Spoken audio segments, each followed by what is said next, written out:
کیا جنت کے لالچ اور دوزخ کے ڈر کے باعث اللہ کی محبت کرنا جائز ہے؟ بعض لوگ موسیٰ علیہ السلام اور بعض لوگ رابعہ بصری کے حوالے سے اسے توحید کے منافی قرار دیتے ہیں، آپ کا اس پہ کیا خیال ہے؟ یہ سارے جھوٹے واقعات لکھے ہوئے ہیں انہوں نے، وہ مثنوی مولانا روم کے اندر بھی وہ حضرت موسیٰ علیہ السلام کے بارے میں اس طرح کے واقعات بنا کے لکھ دیے ہیں کہ جی وہ ایک بندہ تھا، اللہ نے کہا میں موسیٰ علیہ السلام کو مجھے بندے دا گوشت چاہیے انسان دا، تو وہ پھرتے رہے، کسی نے نہیں گوشت دیا، ایک بزرگ نے کاٹ کے دے دیا۔ یعنی اللہ تعالیٰ یعنی نبی سے غیر شرعی افعال کروائے گا۔ پھر اس طرح مثنوی مولانا روم میں لکھا ہوا ہے کہ جی وہ ایک بندہ تھا جو کہتا تھا اللہ تو میرے پاس آئے تو میں تیری کنگھی کروں، میں یہ کروں، تو موسیٰ علیہ السلام نے اسے ڈانٹ دیا، تو انہوں نے اللہ تعالیٰ نے موسیٰ کو ڈانٹ دیا، استغفر اللہ۔ یعنی موسیٰ علیہ السلام تو اللہ کے ریپریزنٹیٹیو ہیں، اگر انہی کو دین نہیں پتا اور بابوں سے ہی جا کے انہوں نے سیکھنا ہے۔ حضرت خضر کی مثال تو غلط ہے، میں نے تو بتایا خضر جو ہے وہ تو فرشتہ ہے، کیونکہ اس نے اس میں کہا ہے کہ میں جو کچھ کر رہا ہوں اپنے رب کے حکم سے کر رہا ہوں۔ یہ دعویٰ یا تو فرشتہ کر سکتا ہے یا پیغمبر یا غلامت قادیانی دجال۔ اگر کوئی بابا کرے گا تو وہ دجال ہوگا، کیونکہ وہی تو نہیں آ سکتی کسی غیر پیغمبر کے پاس، ٹھیک ہو گیا جی۔ تو اس طرح کی باتیں اس حوالے سے یہ سارے جھوٹے واقعات ہیں جو مشہور کیے ہیں۔ قرآن حکیم تو واضح ہے کہ اللہ کے نیک بندے اللہ کے خوف اور اس سے امید دونوں کے ساتھ اللہ کو پکارتے ہیں۔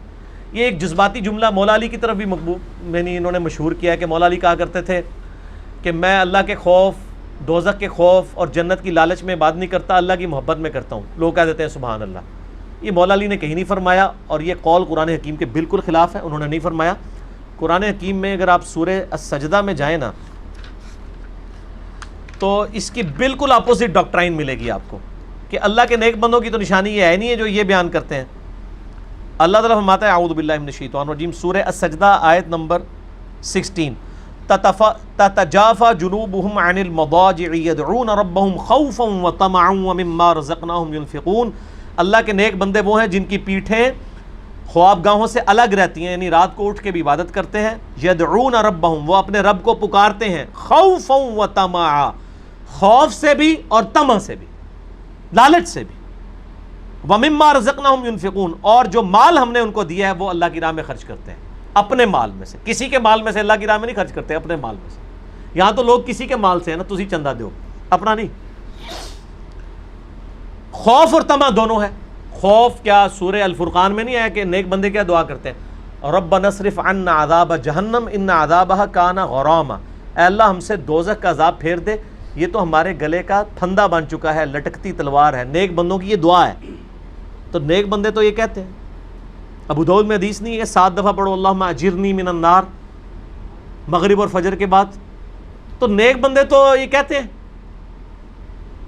یہ رابعہ بصریہ کی طرف بھی مشہور ہے کہ جی وہ ایک دن چلی، انہوں نے ایک ہاتھ میں پانی تھا ایک ہاتھ میں آگ تھی، کہا کہ جی پانی سے میں دوزخ کو بجھا دوں گی اور اس سے میں جنت کو آگ لگا دوں گی تاکہ لوگ ان چیزوں کی وجہ سے اللہ کی عبادت نہ کریں، اس کی محبت میں کریں۔ وہ کہتے ہیں سبحان اللہ۔ نہ جی میں رابعہ بصری زندہ ہوتی تو کہتے ہیں اماں جی تواڈے پانی نال دوزخ کو نہیں جے بجھنی تے تواڈے اس نال جنت کو نہیں جے سڑنی، ٹھیک ہے نا جی۔ یہ ساری ایک ڈاکٹرائن ہے تواڈی، ایک جذباتی، اس نال کچھ بھی نہیں ہونا۔ انہوں نے پتہ نہیں کہا بھی ہے کہ نہیں، جعلی چیز ہے۔ اور اس کے مقابلے پہ یہ رابعہ کہتے ہیں، میں ان کو ربیہ کا عقیدہ بتاتا ہوں۔ ربیہ ایک ربیہ صحابی ہے، ربیہ کے بارے میں یہ دعا صرف اللہ ہی سے، اس میں بھی میں نے ان کی وہ حدیث نقل کی ہے۔ ایک ربیہ صحابی ہیں آپ صلی اللہ علیہ وآلہ وسلم کے، ٹھیک ہو گیا جی۔ ان کے بارے میں صحیح مسلم کے اندر حدیث موجود ہے کہ ہاں یہ حدیث ہے،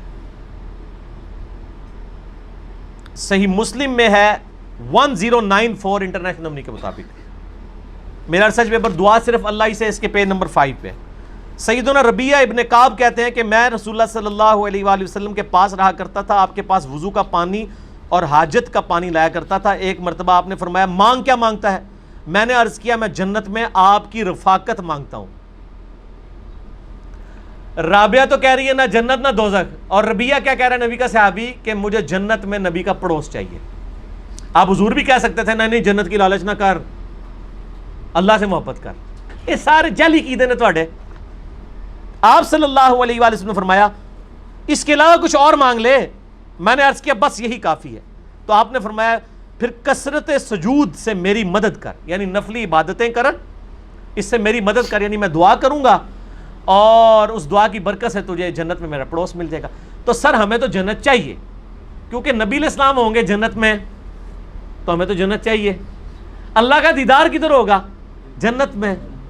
اور یہاں پہ وہ الیاس قادری صاحب نے ایک شعر کہا, خدا گر قیامت میں فرمائے مانگو, لگائیں گے دیوانے نعرہ مدینہ.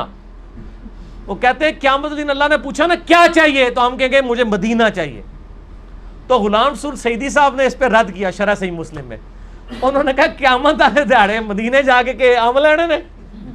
کیوں بھئی؟ مدینے کی نسبت, مدینے کی محبت, مدینے کی فضیلت اس وقت تک ہے جب تک نبی علیہ السلام وہاں پہ ہے. قیامت کے بعد تو نبی علیہ السلام ہوں گے جنت میں, تو اسی مدینے جا کے کیا کرنا ہے؟ تو قیامت والے دن اگر اللہ ہم سے مانگے گا تو ہم جنت مانگیں گے. ہاں دنیا میں صحیح مسلم میں حدیث ہے کہ مدینے میں موت مانگو. ترمذی میں بھی ہے, جو مدینے میں دفن ہوگا میں اس کی شفاعت کروں گا. صحیح بخاری میں حضرت عمر کہا کرتے تھے, اے اللہ مجھے مدینے میں شہادت کی موت عطا فرما. تو مدینے میں موت دنیا میں ہی مانگے, قیامت والے دن آستے رہے جنت ہی مانگو. ٹھیک ہے نا جی. تو یہ جذباتی ڈاکٹرائن ہے. لوگ, ہم بھی جھومتے تھے, ہم خود 30-31 سال تک یہ پڑھتے رہے. یہ تو نعت میں بڑی پڑھا کرتا تھا, اللہ معاف کرے. تو یہ گستاخانہ ہے نا یار, یعنی اللہ نے تو جنت رکھی ہوئی ہے اپنے نبی کے لیے. ٹھیک ہے نا جی. یہ تو اسی طریقے سے ہے کہ آپ دنیا میں جو ہے وہ کہنے لیں گے جی مجھے دلی میں مدفن نصیب ہو جائے. بھائی آپ مدینے میں موت مانگیں, اور قیامت والے دن آپ مدینہ نہ مانگیں, آپ جنت الفردوس مانگیں, نبی علیہ السلام کا پڑوس. تو ہمارا ربیہ کا عقیدہ ہے, رابعہ کا عقیدہ نہیں ہے. شاید جی تہاڈا کیڑا ہے؟ رابعہ. ربیہ کا بس رابعہ چھڑ دیتا جے, چھڑ دو. رابعہ بھی زندہ ہوندی تو وہ بھی ہو سکتا ہے حدیثاں مسلم شریف دی پڑھ کے وہ بھی شاید ربیہ نال ہو جاندی. تو ربیہ صحابی جو ہے نا, یہ انشاءاللہ ہمیں بھی انشاءاللہ اللہ تعالیٰ سے امید ہے کہ اللہ تعالیٰ ہمیں ایمان و عافیت کے ساتھ مدینہ شریف میں موت, بقیہ غرقت میں مدفن اور جنت الفردوس میں اپنے محبوب صلی اللہ علیہ وآلہ وسلم کا پڑوس عطا فرمائے. اگلا سوال بڑا عجیب سا آ گیا جی. کیا کسی آیت یا حدیث سے انسان کا اشرف المخلوقات ہونا ثابت بھی ہے یا یہ ایسی بات بنی ہے؟ جی انسان کا اشرف المخلوقات ہونا قرآن آیت جی اشرف المخلوقات ہونے پہ اجماع ہے, اجماع امت ہے.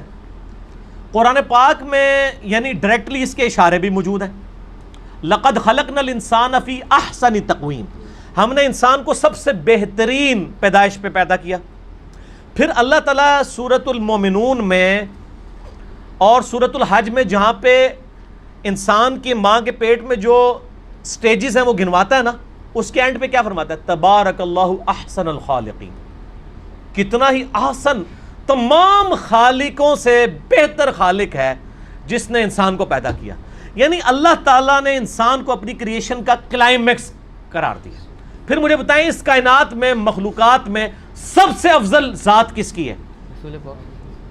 سیدنا امام اعظم محمد رسول اللہ صلی اللہ علیہ وآلہ وسلم کی. تو وہ انسان ہے, فرشتے ہیں یا جن ہیں؟ تو اللہ نے مخلوقات میں سب سے اعلیٰ درجے کی پرسنالٹی جو بنائی ہے وہ کس سپیشیز میں بنائی ہے؟ انسانوں کی سپیشیز میں.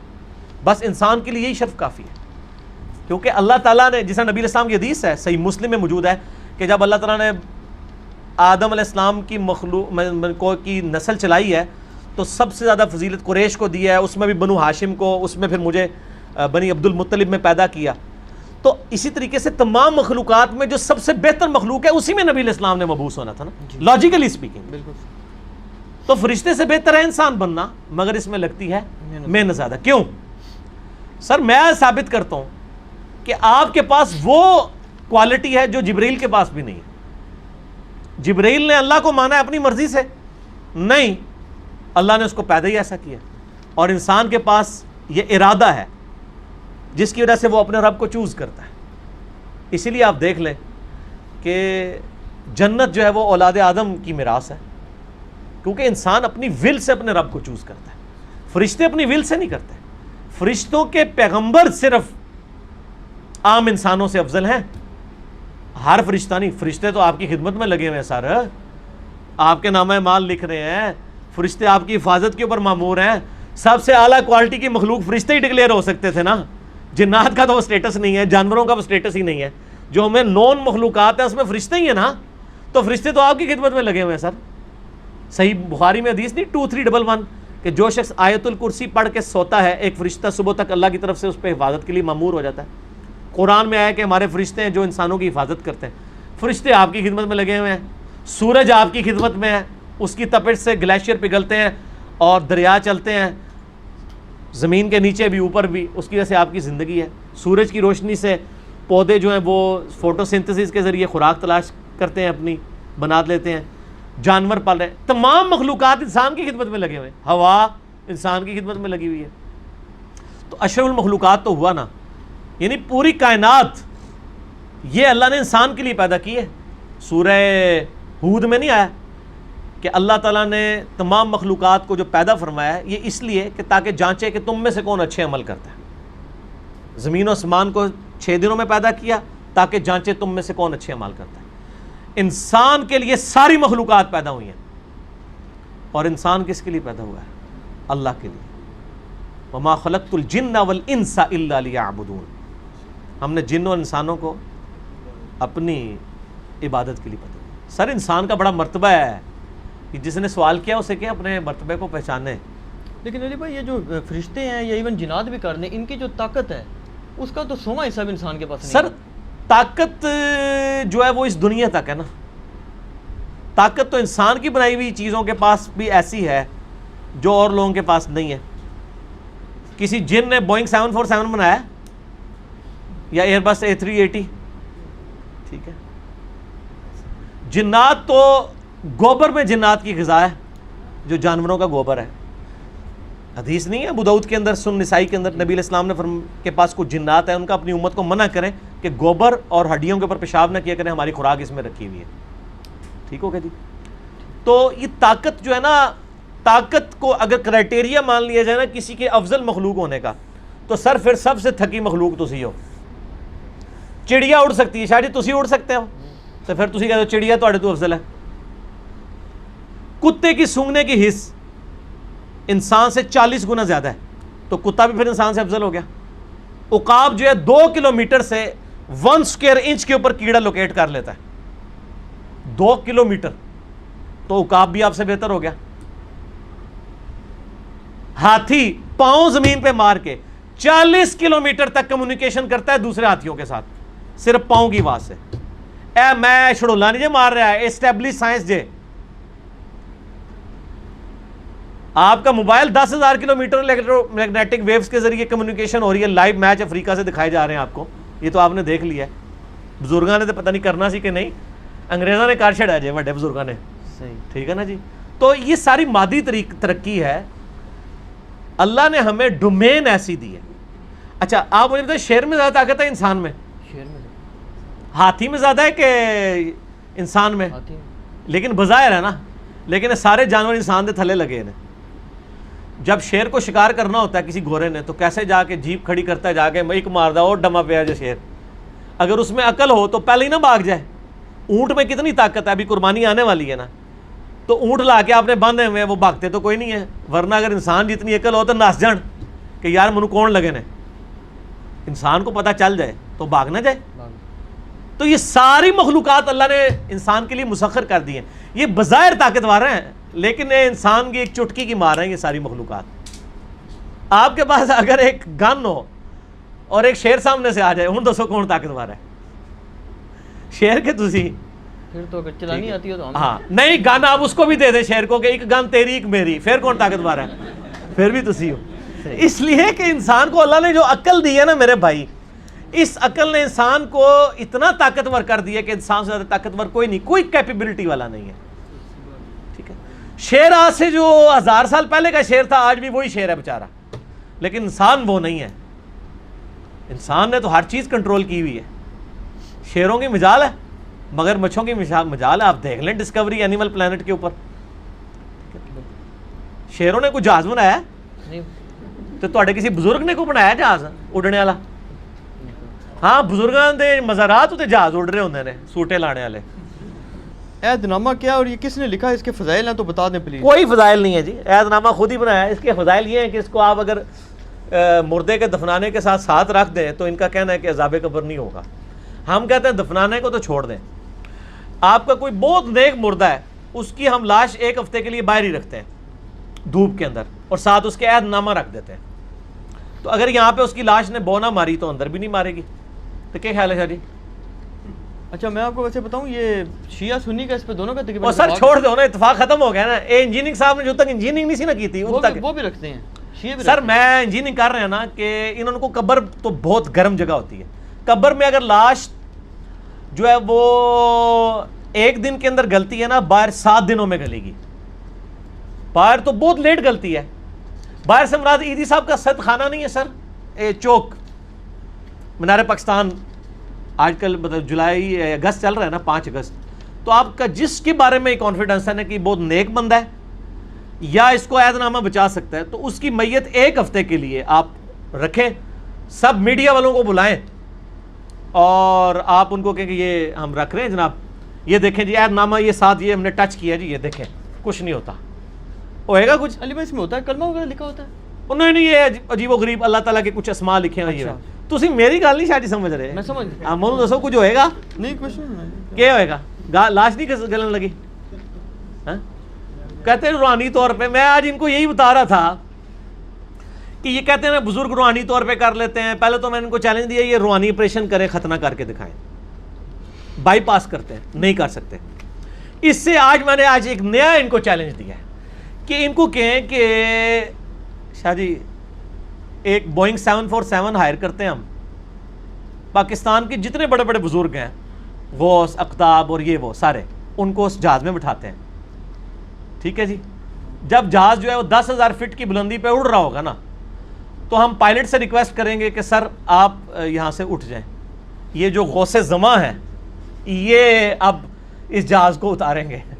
وہ کتنے لگے گا جا کے تو انہوں پتہ ہے. ٹھیک ہے نا جی, تو چلے ہم اس نے ذہن رکھتے ہیں جنت میں ہی اترے گا جا کے, اس زمین پہ نہیں اتر سکتا وہ. ٹھیک ہے جی, تو پائلٹ کو جو ہے نا ہم پیراشوٹ کے ذریعے اس کو کہیں گے تم تو کود جاؤ کھڑکی سے. یہ تو بزرگ ہیں, ان کو اللہ تعالیٰ خود ہی سکھا دے گا. کہتے ہیں بزرگ ہیں نگاہ مار کے انج کر دیں. انہیں کیا, انہیں ایک نگاہ مارنی ہے, خود بخود جہاز جو ہے وہ شاہ جی خود بخود اتر جائے گا نا. ہونا تو ایسی چاہیے. نہیں ویسے تسی بہو گے اس جہاز شاہ جی.